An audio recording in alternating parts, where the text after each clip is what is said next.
Chastity Blackwell. I'm from Truss. I'm going to talk about what connections can teach us about postmortems. And the first question people are probably asking is, what is connections? Because I'm going to guess that most of you are not connoisseurs of 1970s TV documentaries.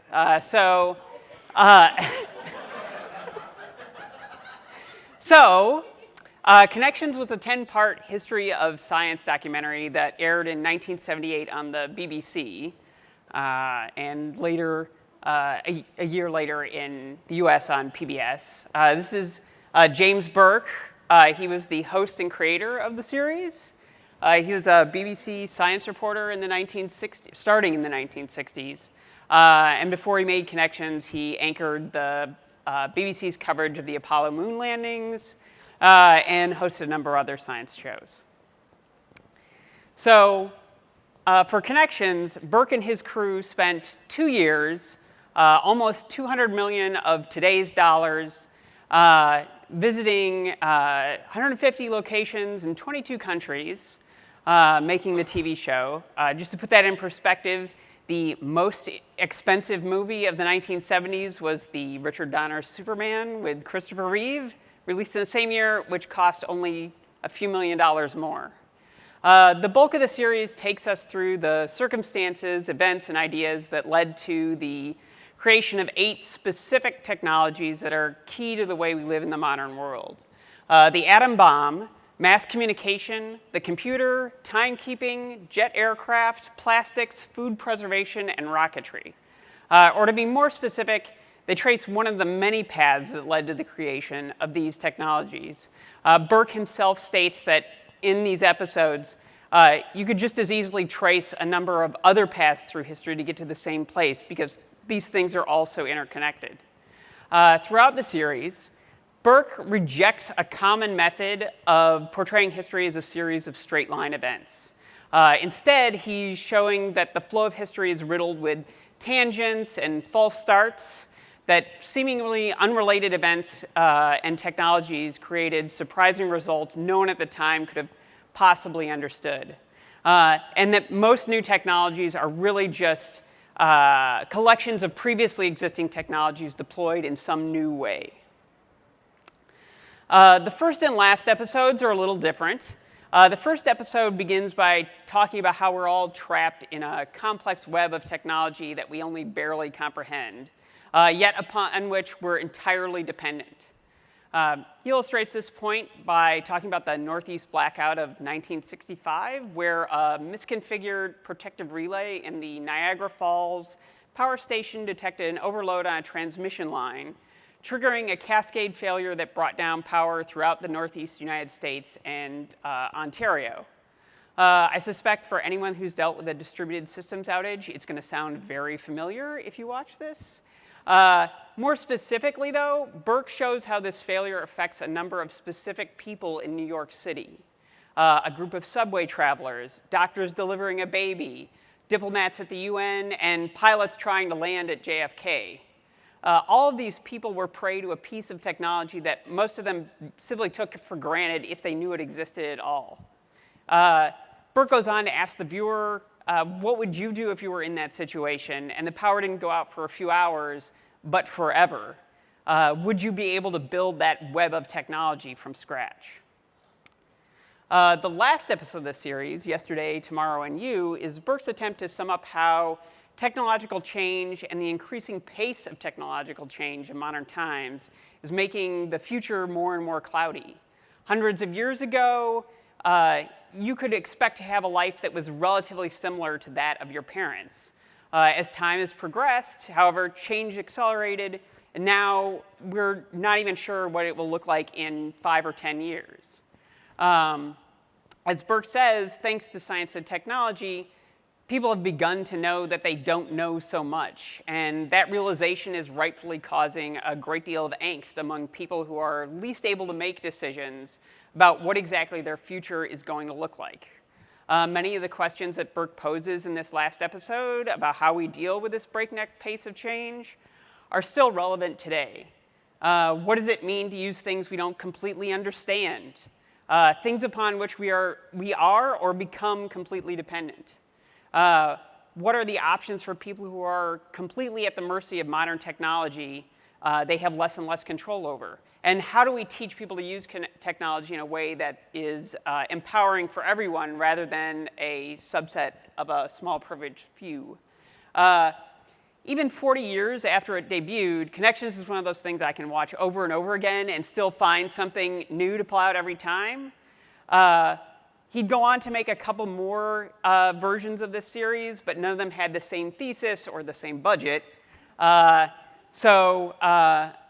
I will say everything is available. All of them are available on the Internet Archive, though, and I will encourage you to go back and watch them, even if nothing else in this talk is relevant to you. So I also want to talk a little bit about my history with history and why this actually is relevant to me. This is how I learned history in high school. The teachers I had, instead of memorizing empty lists of names and dates, they used these kinds of lessons to focus on the connections between events and how they flowed through time. It's used a lot of the same principles as connections, avoiding the notion that history is a series of linear events. Like there's feedback loops and things diverge and converge. When I went to college, I started out in CS, realized I did not enjoy programming, and after a particularly disastrous first sophomore semester, switched to a creative writing and history double major, which you can see worked out great because I am at a computing conference. So I first saw Connections around the same time, and it clicked with me for obvious reasons. And I found this framing of history to be really useful for other things I've done, not just postmortems, but I've done like fiction writing and world building, and this is really useful for that. When we talk about history, we are often talking about two different things. There's history, which is the study of who, what, where, why, when, how events occurred. So like answering the question, how did Columbus discover America?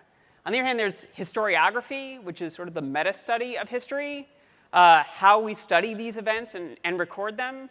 And that can often mean challenging traditional methods of looking at events and understanding the perspectives and biases of the people who recorded those histories. So in this case, we're asking a question like, why do we say Columbus discovered America when there were millions of people living here? So part of what historiography tells us about history, though, is that history, at least the second and third hand spoken or written history, that is how most of us learn about these past events, is really just a specific kind of storytelling. Every history is an artifact of its time and comes with the writer's own perspectives and biases, even just in what they choose to include or exclude, how they choose to frame those events, or even in the language choices that they use when talking about them. What's more, the way these stories are presented can have a powerful effect on the way those past events are perceived. And that's going to bring me to what may be a slightly controversial point, but give me a second to explain. I'm going to say that a postmortem is also just a story. Before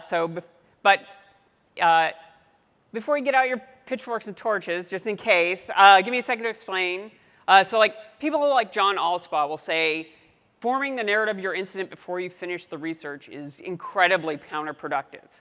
But what I'm talking about in this case is that document that you produce at the end of all of that.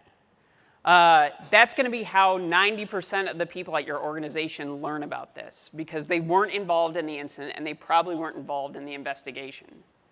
So when we realize that, we can also realize something else, that how we tell that story will determine how well people will learn the lessons of that incident.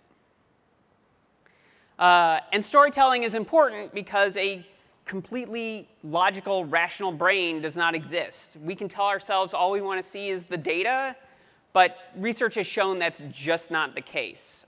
Jessica Hilt had a great talk about this in LISA19, and Brad Shively, I think, had a talk on Monday that was covered a lot of the same stuff.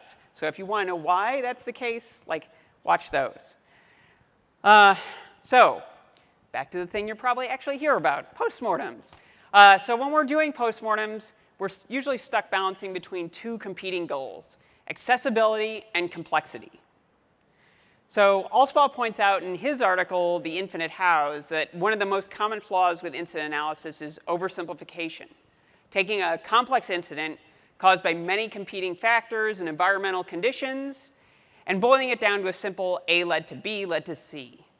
The reality is that incidents are not made up of an orderly progression of events, but a wildly disparate series of causes, feedback loops, dead ends, and leaps of logic, which you can see a chart like this is very similar to that history flow chart I showed earlier.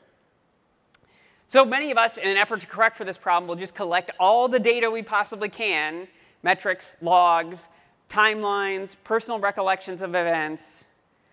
We try to wedge it all into a template that expects incidents to fall into tiny, convenient little boxes.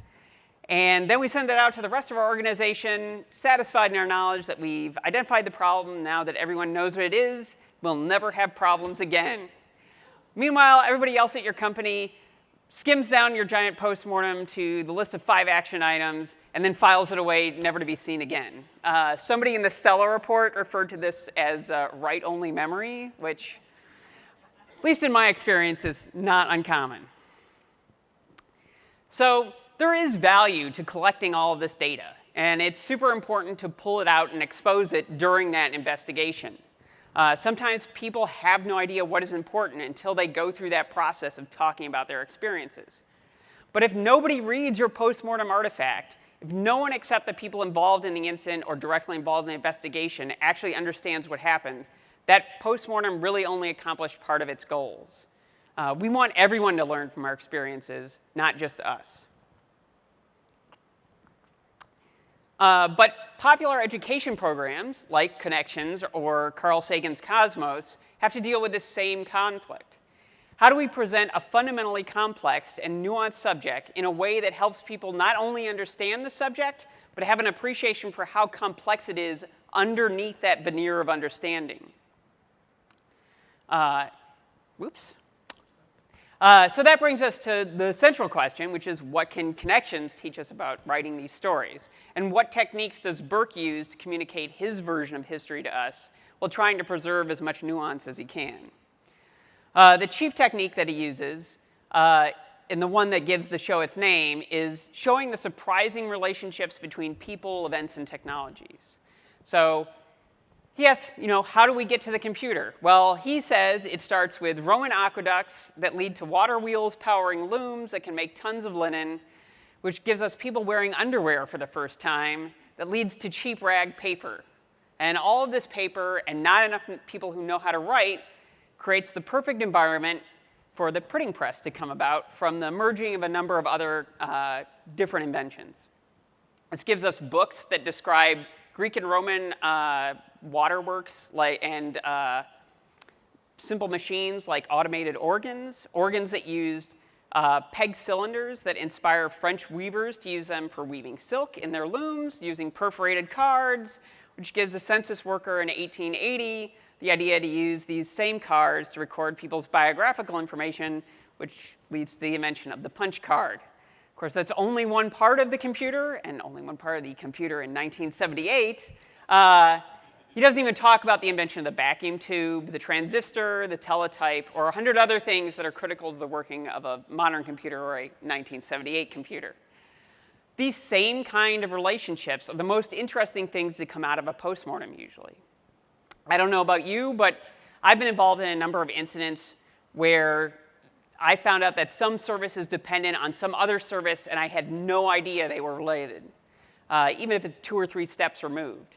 Or an incident where you only have the problem because it's the 3rd Tuesday of the month, and that happens to be the time that marketing runs their report against the master database. Highlighting these kinds of relationships helps us to build a better mental model of our systems, and anecdotally, these are the things I tend to remember most from postmortems. And that's great when you're sitting there at 3 a.m. 2 months later, something weird is going on, and you're like, hey, I remember that.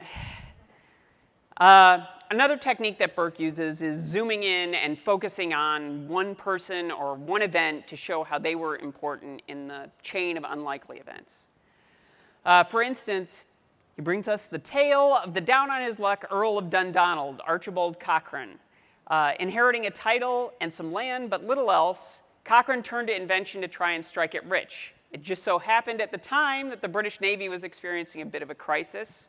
They didn't have enough pitch to coat the bottoms of their ships due to a minor disagreement with their previous source, the American colonies. So Cochrane decided to try something others had taken a stab at before, and he managed to succeed where others had failed. He heated coal in a copper kettle and then condensed the vapors that came off of that. And that made coal tar, which could be used in place of pitch.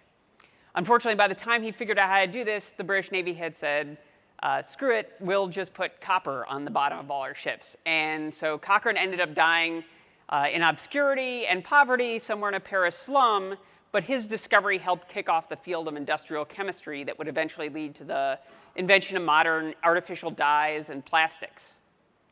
So in our postmortems, it's also helpful to zoom in on people or systems to talk about what they did during the incident. I've often used this to describe how a specific service works, especially if it's not one that people understand very well. You can say, like, the widget service takes input from the frobulator service and then fans out requests to these other services and then adds a record to the database.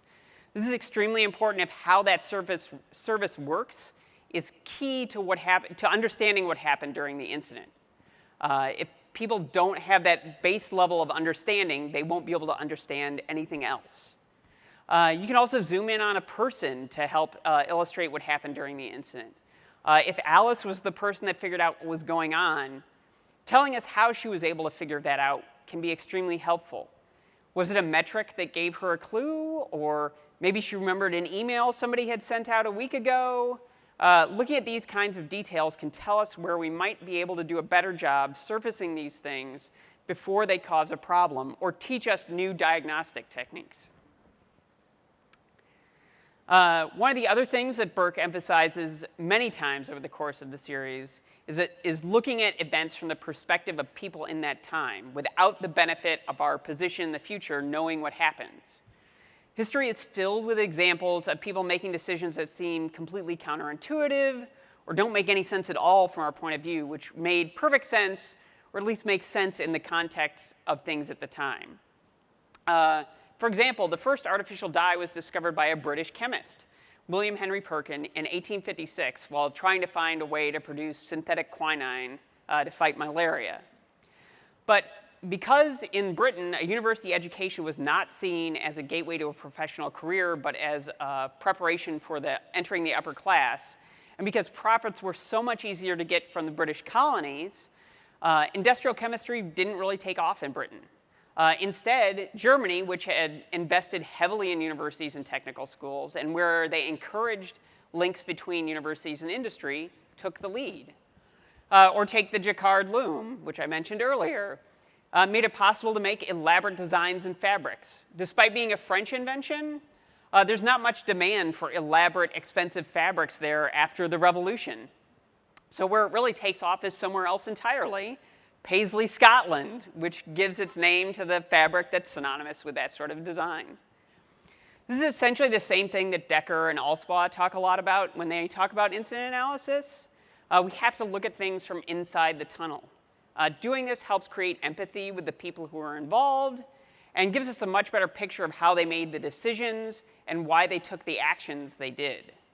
It's the key to breaking out of hindsight bias, which is one of the other most common problems in postmortems. But I think the most important thing that Burke does is taking the time during connections to illustrate just how complex this web of interactions is. One of the things that Burke makes pains to point out is that he's not trying to provide a definitive view of history, but to encourage people to think more about history in general. At the end of the first episode, he says about the state of the modern world that if you understand something today, chances are it's probably already obsolete. In an interview at the time Connections came out, he said, "It's one view of some of the ways change happens. If it has a value, it's to get people to think more about the world and the technology around them." At one point during an episode of the series, after he stops describing the discovery of how you can create static electricity by spinning a vacuum-filled sulfur ball, He says that he could follow that to a number of modern inventions, like the invention of respiratory medicine, the telephone, the locomotive, radar, or the route he ends up following, the atom bomb. In a New York Times review of the show at the time, they asked how many things he's going to tie to religion or medieval warfare because they seem to come up all the time in the show. And it kind of misses the point that all of these things are so connected that pulling on the threads that the way he does is a conscious choice to illustrate just some of the complexity of the modern world. When we're writing a postmortem, we need to provide a through line that people can hold on to that will help them understand the incident, but we also have to tell that story in a way that will allow them to have some idea of how complex it is underneath that, that simple explanation. And usually the way you do that is adding as much context around it as possible, providing links to original sources like logs and personal accounts. It's kind of a requirement just because you can't make your postmortem contain everything people need to know. I know at least in the past when I've submitted postmortems that are 7 or 8 pages long, people's response was not, I can't wait to read your magnum opus. So by necessity, we need to make deliberate choices about what we include. But one last thing, in addition to all those other techniques, there's something that Burke uses that you're not going to find in a book about incident analysis.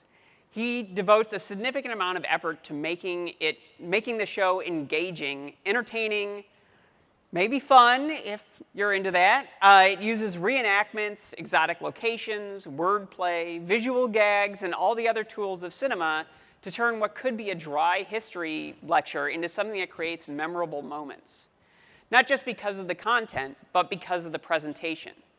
The goal here is to help you remember the things that are important, the inflection points and connections, not random names and dates. When we're writing postmortems, I'm not going to tell you that you need to make them fun to read. It's hard to do, if nothing else. And especially, I have seen people who try to take that a little too far. I think aiming to make them so that they're accessible, if not enjoyable, is key to making any impact on your organization, though. Writing well is a skill that we as engineers need to cultivate, and too few people do. But unfortunately, learning to write well is not something I can talk about in a 30-minute presentation. So here's a few things you can try to do to make it easier to read. Use normal, even informal language. Avoiding jargon will allow you to reach a wider audience. And I found that being able to translate a complex interaction into plain language is a way to prove to myself that I understand what's going on. If you want to use images or GIFs to make it easier for people to remember something, that's a great idea. Just don't overdo it. I had a talk on documentation a couple years ago where I talked about this.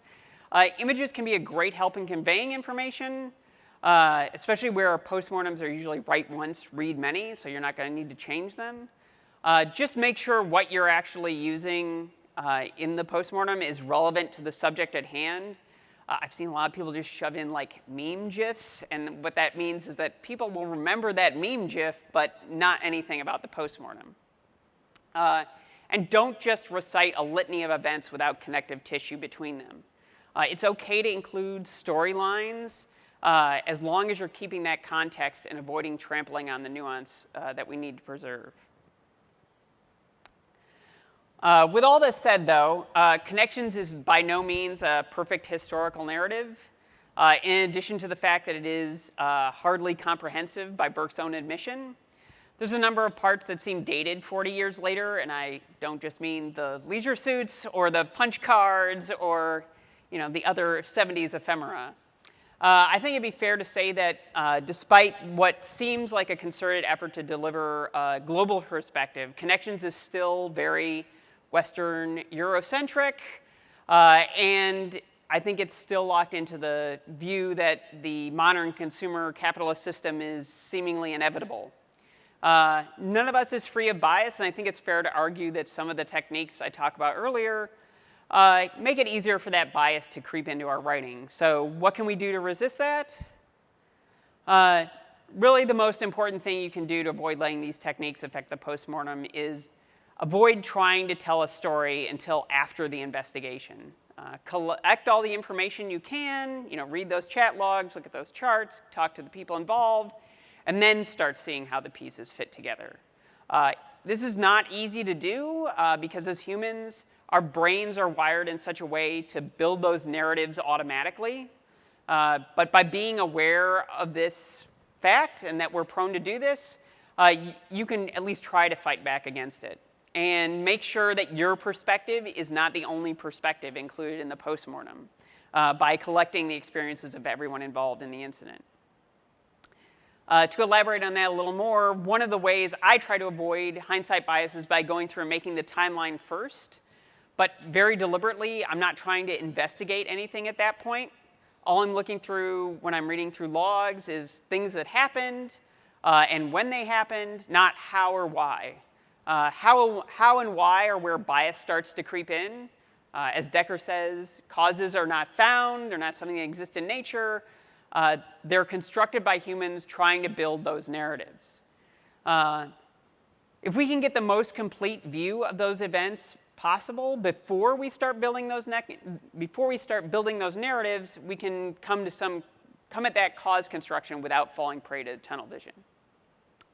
This is really the difference between someone writing a history paper based on secondary sources like a textbook or a biography, and someone writing a history paper by looking at primary sources like birth and death records, correspondence, or contemporary photographs. You're much more likely to come to a conclusion someone has never had before by looking at those primary sources because they're raw data. We also need to try to avoid wedging our stories into a three-act narrative. You probably learned in school that stories have a beginning, middle, and end, or exposition, rising action leading to a climax, and then a resolution and denouement. In real life, stories don't really work out that way all the time, so don't force your incident to do so. That means rejecting postmortem templates that try to enforce a structure that looks anything like this, or generally any kind of narrative structure at all. Your narrative is going to be different for every incident. Some will have a clear beginning and a clear end, others won't. It's okay to have incidents where the story kind of weaves all over the place. You can split your incident into chronological sections or sections based on who was responding or what systems were involved. But whatever you do, make sure that you add that connective tissue that lets people put all of them together. All right. So to sum up this infomercial for a 40-year-old documentary, if you want people to read your postmortems and take away more than a surface-level understanding of the incident, try doing the following. Highlight the surprising connections between systems and events involved in your incidents. Those interactions are the things that people will get the most value out of later. Zoom in on key systems and people to show how they did what they did during the incident. Make sure your readers understand how your services are supposed to work and why they did or did not act that way during your incident. Show how the people involved made diagnoses or took actions to help or hinder the resolution of the incident. Make sure you're writing your postmortem with the perspective of people living through that incident. Make it clear what they were seeing and believing at the time, not what you or they can see now that the incident is over. Include enough context in your narrative to show people that the incident is more complex than it appears and give them the tools to find out more if they want. And please, for the love of all that is good and holy, write your postmortem so that they are intended to be read. Use plain language and clearly illustrate how the events that transpired are connected so that people can follow what happened. All right, so if you want to watch Connections, it's all in the Internet Archive. You can go to that link and watch all 12 hours, 10 hours of the first series and all the others. And that's all I've got. So you can get to lunch 10 minutes early.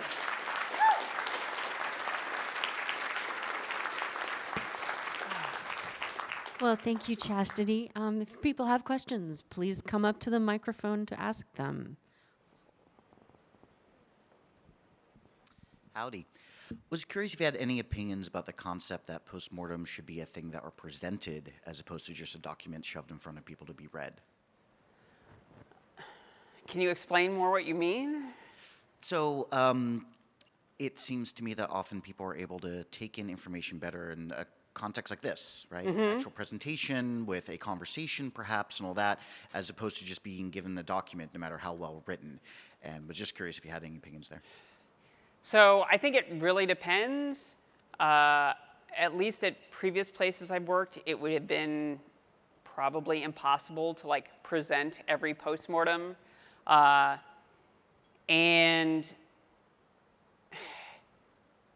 as much as I think I would like that, I think it would be hard to get buy-in for that. And I think I think you're still going to want to have like a written archive that people can look at later. For the same reason, it's easier to read something probably than watch a video a lot of the times.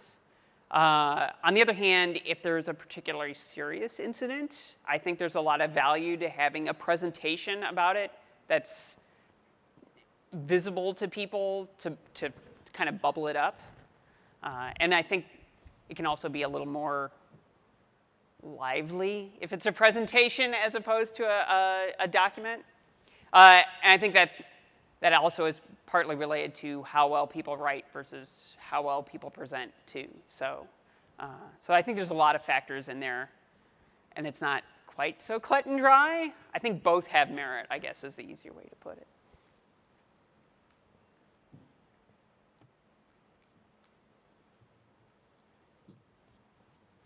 Okay. Anyone else? Looks like no. All right.